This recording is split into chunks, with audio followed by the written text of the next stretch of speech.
Assalamualaikum.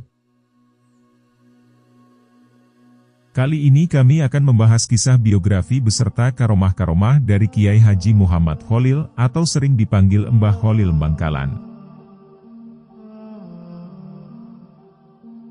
Nama lengkap beliau adalah Muhammad Kholil bin Abdul Latif atau sering dipanggil Mbah Kholil Bangkalan.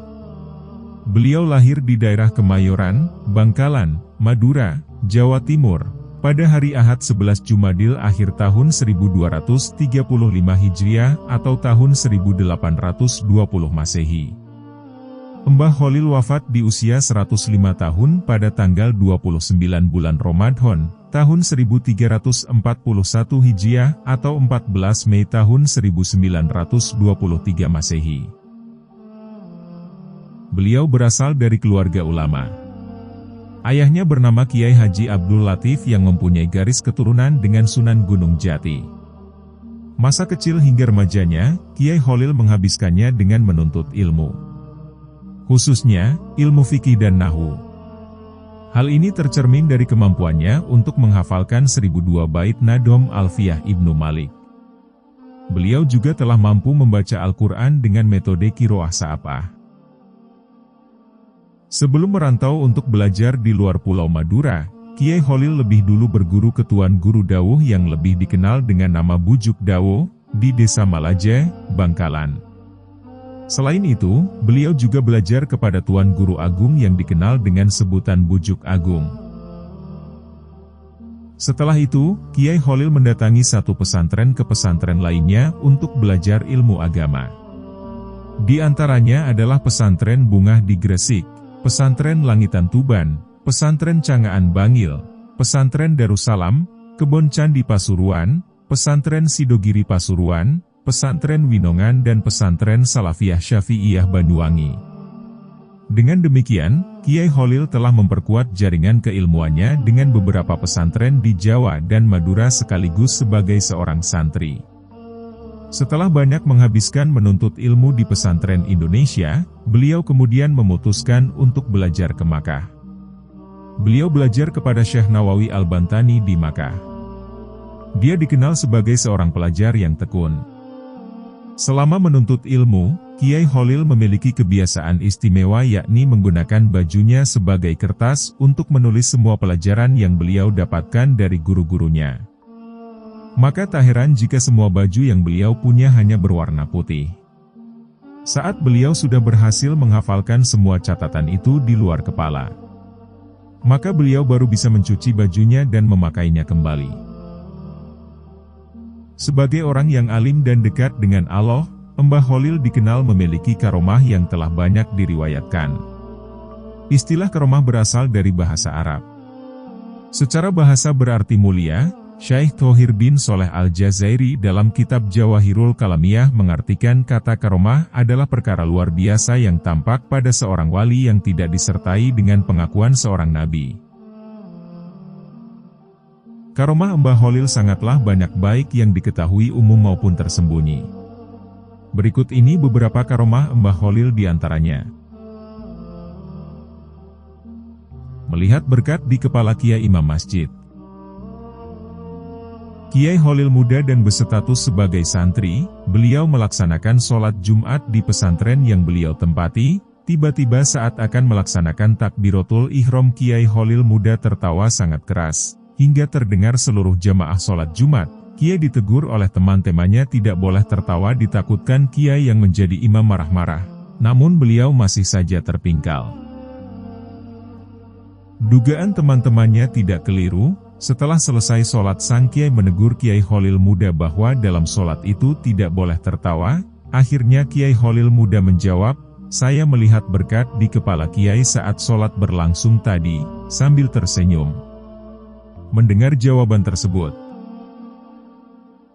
berkat adalah istilah nama makanan yang dibawa pulang seusai acara syukuran, kenduri atau hajatan. Sang Kiai menjadi sadar dan merasa malu karena Kiai ingat bahwa saat menjadi imam tadi merasa tergesa-gesa untuk menghadiri kenduri sehingga mengakibatkan sholatnya tidak khusyuk. Mengambil kepiting dan rajungan di laut saat Bahsul Masail di Makkah. Para ulama Makkah berkumpul di Masjidil Haram untuk berdiskusi membahas masalah dan hukum Islam yang sedang terjadi di Makkah. Semua masalah dapat diselesaikan kecuali mengenai halal haramnya kepiting dan rajungan terjadi banyak pendapat dan tidak menemukan solusi. Kiai Khalil duduk berada di antara peserta lainnya, melihat permasalahan tersebut belum menemukan solusi, Kiai Khalil minta izin untuk menawarkan solusi. Akhirnya Kiai Khalil dipersilahkan ke depan oleh pimpinan diskusi untuk menjelaskan. Saudara sekalian, ketidaksepakatan dalam menentukan hukum kepiting dan rajungan ini disebabkan kita belum pernah melihat bentuk aslinya, ujar Kiai Khalil. Kepiting seperti ini, ucap Kiai Khalil sambil memegang dan menunjukkan kepiting yang masih basah. Sedangkan rajungan seperti ini, lanjut beliau, seakan beliau baru saja mengambilnya dari laut. Semua hadirin merasa terpana dan suasana menjadi gaduh. Mereka saling bertanya dari mana Kiai Khalil mendapatkan kedua hewan tersebut dalam sekejap saja. Setelah kejadian tersebut, akhirnya para ulama menemukan solusi dan Kiai Khalil disegani para ulama Masjidil Haram. Kehabisan waktu sholat asar di Madura, akhirnya jamaah di Masjidil Haram. Kiai Khalil dan Kiai Syamsul Arifin sedang berdiskusi di pinggir pantai, membahas pesantren dan keadaan umat pada masa itu. Beliau berdiskusi begitu lama, hingga lupa bahwa waktu sholat asar segera habis. Kita belum sholat asar Kiai, kata Kiai Syamsul Arifin mengingatkan. Astagfirullah, kata Kiai Khalil menyadari kehilafannya. Waktu asar hampir habis, kita tidak mungkin sholat secara sempurna Kiai, ucap Kiai Syamsul Arifin. Kalau begitu, ambil kerocok, kata Kiai Khalil. Kiai Syamsul Arifin masih bingung, bukannya mencari tempat wudhu dan musola, malah disuruh mencari daun kerocok. Namun Kiai Syamsul Samina wa Adhona, beliau tetap mencari daun kerocok. Setelah menemukan diberikan Kiai Khalil, lantas Kiai Khalil mengajak Kiai Syamsul untuk menaiki di atas kerocok tersebut. Tiba-tiba kerocok itu melesat super cepat ke arah Makkah. Sesampainya di Makkah, adzan sholat asar baru saja dikumandangkan dan mereka mendapatkan syaf pertama sholat asar berjamaah di Masjidil Haram. Mengubah arah kiblat masjid. Kiai Khalil sedang memantau masjid yang dibangun oleh menantu beliau Kiai Muntaha. Ketika melihat arah kiblat, Kiai Khalil menegur menantu yang alim itu untuk membenahi arah kiblatnya. Sebagai orang alim, Kiai Muntaha mempunyai alasan sendiri dalam menentukan arah kiblat. Beberapa argumen ditunjukkan kepada Kiai Khalil untuk memperkuat pendapatnya. Melihat menantu masih tetap mempertahankan pendapatnya, lantas Kiai Khalil tersenyum sambil berjalan ke arah pengimaman diikuti menantu. Kemudian Kiai Khalil mengambil kayu untuk melubangi dinding dan meminta Kiai Muntaha melihat lubang tersebut. Betapa kagetnya, setelah melihat lubang itu ternyata terlihat Ka'bah sangat jelas. Akhirnya Kiai Muntaha sadar bahwa pendapatnya salah dan merubah arah kiblat sesuai dengan pendapat Kiai Khalil. Menyelamatkan perahu tenggelam. Kesaktian lain dari Mbah Khalil yang di luar nalar manusia yaitu beliau bisa berada di beberapa tempat dalam waktu bersamaan. Pernah ada peristiwa aneh saat beliau pengajian di pesantren, Mbah Khalil melakukan gerakan yang tak terlihat mata. Tiba-tiba baju dan sarung beliau basah kuyup, cerita Kiai Haji Gozi. Para santri heran dan penuh teka-teki. Sedangkan beliau cuek tidak bercerita apapun. Langsung meninggalkan santrinya dan masuk rumah untuk ganti baju. Teka-teki itu baru terjawab setengah bulan kemudian. Ada seorang nelayan sowan ke Mbah Khalil untuk mengucapkan terima kasih, karena pertolongan beliau bisa selamat dari bahaya tenggelamnya perahu di tengah laut. Kedatangan nelayan itu membuka tabir. Ternyata pengajian, Mbah Khalil dapat pesan agar segera ke pantai untuk menyelamatkan nelayan yang perahunya pecah. Dengan karomah yang dimiliki, dalam sekejap beliau bisa sampai laut dan membantu si nelayan itu, papar Kiai Haji Gozi yang kini tinggal di Wedomartani Ngemplak Sleman ini.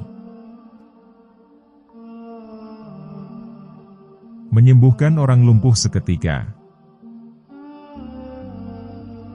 Dalam buku yang berjudul Tindak Lampah Romo Yai Syekh Ahmad Jauhari Umar, menerangkan bahwa Mbah Kholil Bangkalan termasuk salah satu guru Romo Yai Syekh Ahmad Jauhari Umar yang mempunyai karomah luar biasa.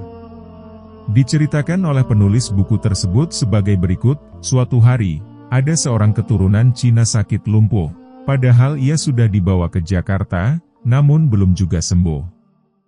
Lalu ia mendengar bahwa di Madura ada orang sakti yang bisa menyembuhkan penyakit. Kemudian pergilah ia ke Madura yakni ke Mbah Kholil untuk berobat. Ia dibawa dengan menggunakan tandu oleh 4 orang. Di tengah perjalanan ia bertemu dengan orang Madura yang dibopong karena sakit, kakinya kerobohan pohon. Lalu mereka sepakat pergi bersama-sama berobat ke Mbah Kholil. Orang Madura berjalan di depan sebagai penunjuk jalan. Kira-kira jarak kurang dari 20 meter dari rumah Mbah Kholil, muncullah Mbah Kholil dalam rumahnya dengan membawa pedang seraya berkata, "Mana orang itu? Biar saya bacok sekalian." Melihat hal tersebut, kedua orang sakit tersebut ketakutan dan langsung lari tanpa ia sadari sedang sakit. Karena Mbah Kholil terus mencari dan membentak-bentak mereka, akhirnya tanpa disadari, mereka sembuh. Setelah Mbah Kholil wafat, kedua orang tersebut sering ziarah ke makam beliau. Pencuri timun tidak bisa duduk. Pada suatu hari petani timun di Bangkalan mengeluh. Timun yang siap panen selalu raib dipanen maling. Kejadian tersebut berlangsung lama, akhirnya para petani bermusyawarah untuk sowan ke Mbah Kholil. Sesampainya di rumah Mbah Kholil, sebagaimana biasanya Kiai sedang mengajar nahu. "Assalamualaikum, Kiai," salam para petani serentak. "Waalaikumsalam warahmatullahi wabarakatuh," jawab Mbah Kholil. Salah satu dari petani menceritakan kejadian timun raib dan meminta Kiai Kholil untuk mencarikan solusi penangkal. Kebetulan ngaji beliau sampai pada kalimat, koma Zaidun, salah satu contoh pelajaran nahwu yang artinya Zaid berdiri, lalu serta-merta Mbah Kholil berbicara sambil menunjuk lafal, koma Zaidun. "Ya, karena pengajian ini sampai, koma Zaidun, ya, koma Zaidun, ini saja pakai sebagai penangkal," seru Kiai dengan tegas dan mantap. "Sudah, Pak Kiai," ujar para petani dengan nada ragu dan tanda tanya. "Ya sudah," jawab Mbah Kholil menguatkan. Keesokan harinya, betapa terkejutnya mereka melihat sejumlah pencuri timun berdiri terus-menerus tidak bisa duduk. Akhirnya penduduk berdatangan ingin melihat maling tersebut. Maling itu tetap berdiri dengan muka pucat pasi karena ditonton banyak warga. Andaikan zaman sekarang mungkin maling itu akan difoto dan diupload di Facebook. Kasihan melihat kawanan maling, salah satu dari petani sowan ke Mbah Kholil dan diberi obat penangkat. Begitu obat disentuhkan ke badan maling yang sial itu, akhirnya dapat duduk seperti sedia kala. Para pencuri itu pun menyesal dan berjanji tidak mencuri lagi. Sejak saat itu, petani timun di Bangkalan menjadi aman dan makmur. Sebagai rasa terima kasih, petani menyerahkan hasil panen ke pondok pesantren. Kisah ketinggalan kapal laut. Kejadian ini pada musim haji. Kapal laut pada waktu itu, satu-satunya angkutan menuju Mekah. Semua penumpang calon haji naik ke kapal dan bersiap-siap. Tiba-tiba salah satu penumpang wanita meminta pada suaminya untuk membelikan anggur. Suaminya menelusuri seluruh wilayah pelabuhan namun tidak menjumpai penjual buah. Kemudian mencoba menuju ke pasar agak jauh dari pelabuhan. Alhamdulillah akhirnya anggur didapatkan juga. Bergegas kembali ke pelabuhan. Namun betapa terkejutnya, kapal sudah berangkat dan jauh dari dermaga. Ia berteriak sekeras mungkin memanggil awak kapal, namun tak membuahkan hasil. Ia menyesali keadaan itu dan duduk di pinggir pantai. Datanglah laki-laki menghampirinya memberikan nasihat agar mendatangi Mbah Kholil. Ia bertanya-tanya siapa Mbah Kholil, apa bisa menolong saya saat ini. Lelaki itu meyakinkan bahwa Mbah Kholil insyaallah bisa menolongmu.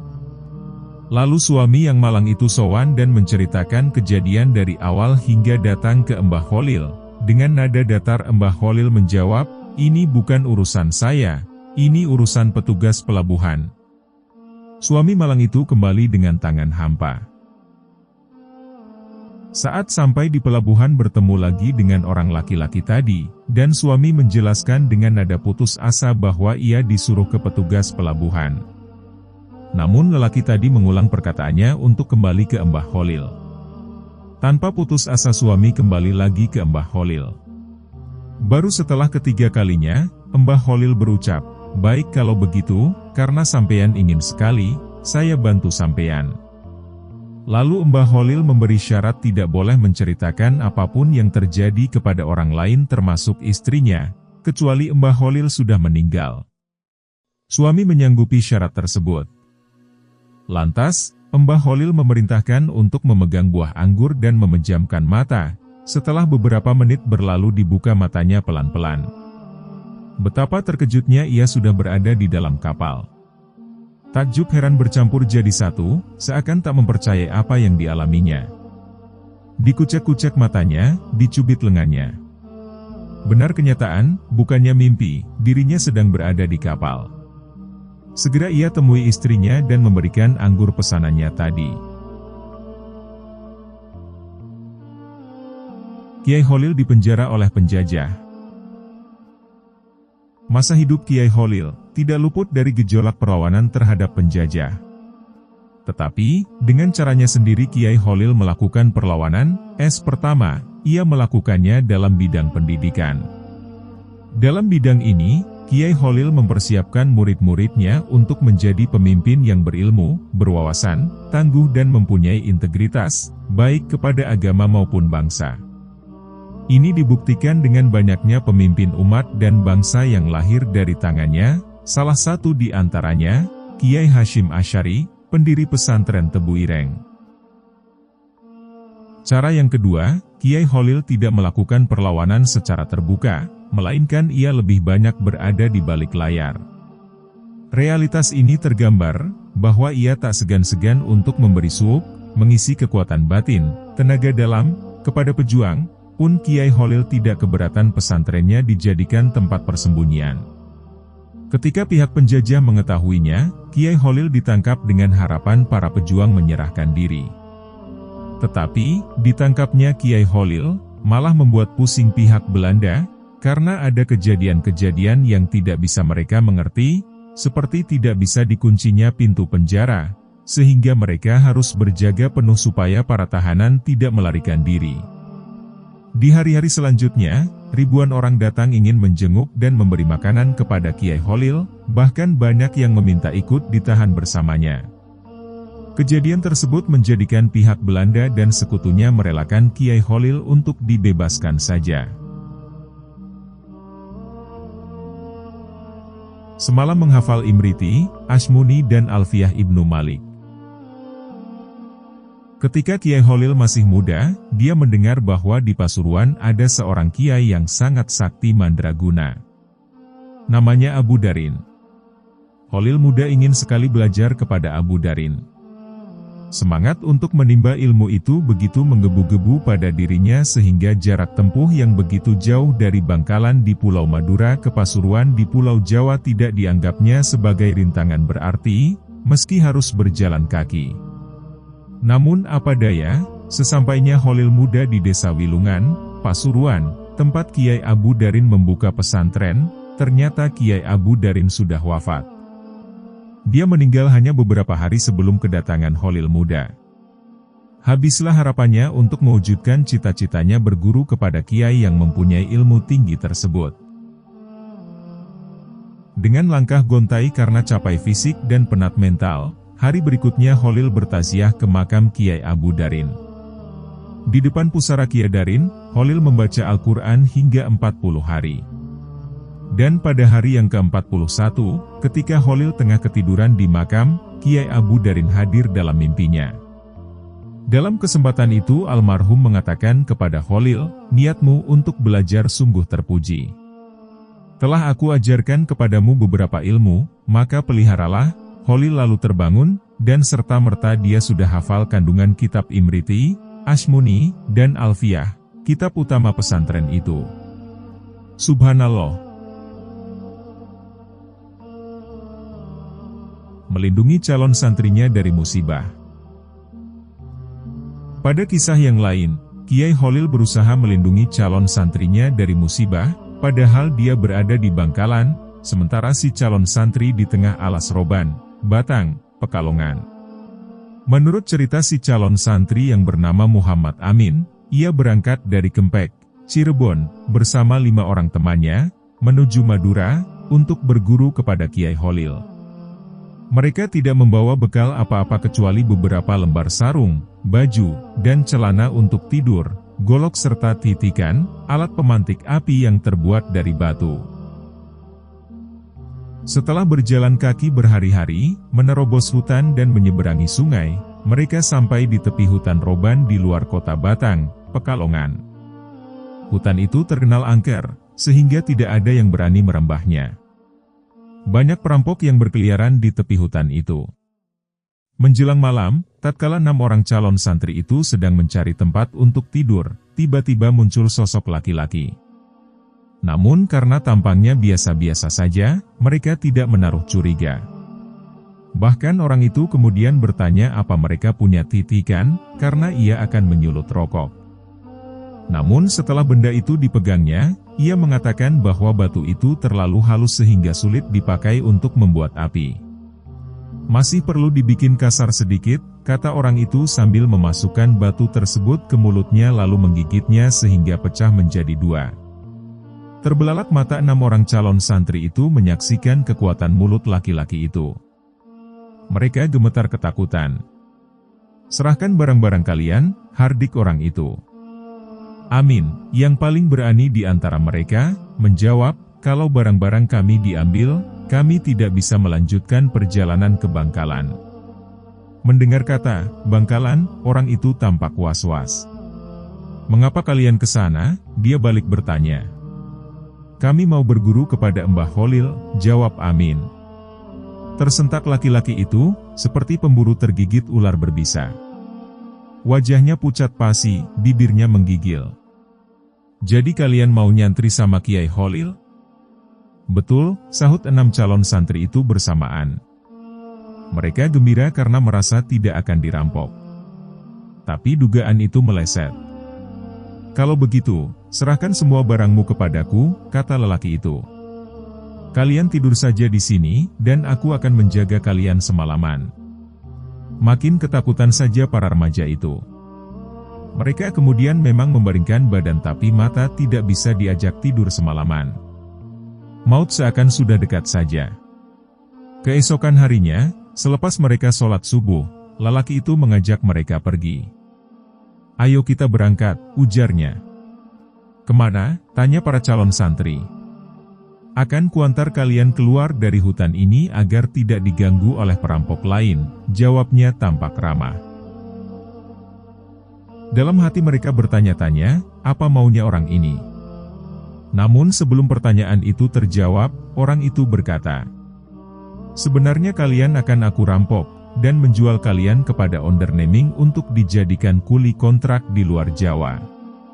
Tapi ilmu saya akan berbalik mencelakakan diri saya kalau berani mengganggu para calon santri Kiai Kholil. Sebab guru saya pernah dikalahkan Kiai Kholil dengan ilmu putihnya." Maka 6 remaja dari Kempek itu kian mantap untuk nyantri ke Bangkalan. Terlebih lagi baru di perjalanan saja untuk menuju pesantren Kiai Kholil mereka telah memperoleh karamah dari pemimpin pesantren tersebut. Demikian kisah dari Mbah Kholil, semoga kita semua dapat mengambil hikmah dari kisah yang telah kami sampaikan. Wassalamualaikum.